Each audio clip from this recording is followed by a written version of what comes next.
The lilacs were blooming, just as they did every year. The wind's whispers carried their scent into the city. In the middle of one of the many patches of purple blankets there sat a chapel. It was small, and the chimes outside tinkled softly in the breeze. Until one stepped inside the church, they would know nothing of the great tragedy that had occurred only days before.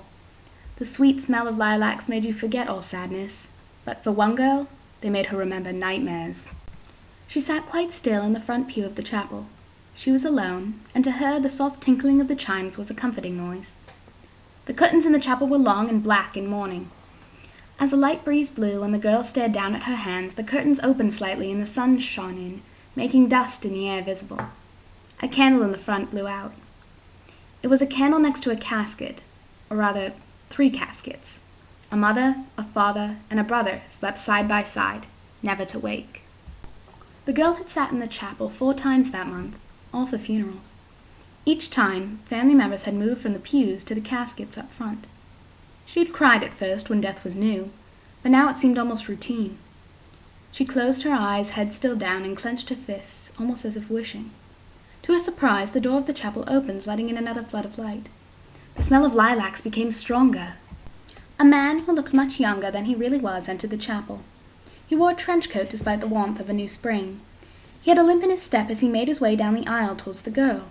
She looked up at last, her azure eyes following the man's figure as he made his way towards her. He smiled solemnly as he reached her and sat down on the bench, putting his arm around her. He whispered something to her, and she closed her eyes again as if memorizing something.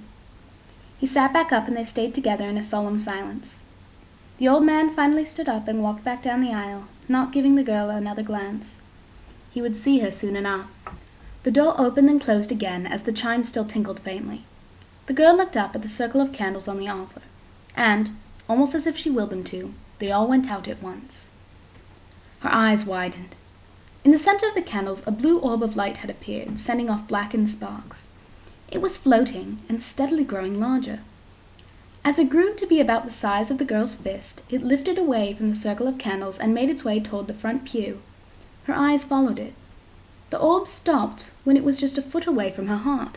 The girl seemed intrigued by the strange orb, and she wrapped her thin fingers around it, taking in the warmth it was emanating. She drew it closer to her, and slowly it entered her heart, casting a shining light about the dark chapel. The girl closed her eyes and breathed in the sweet scent of purple. The chime's tinkling seemed closer than it was before, and the chapel was lighter. The candles were burning again, as if nothing had happened.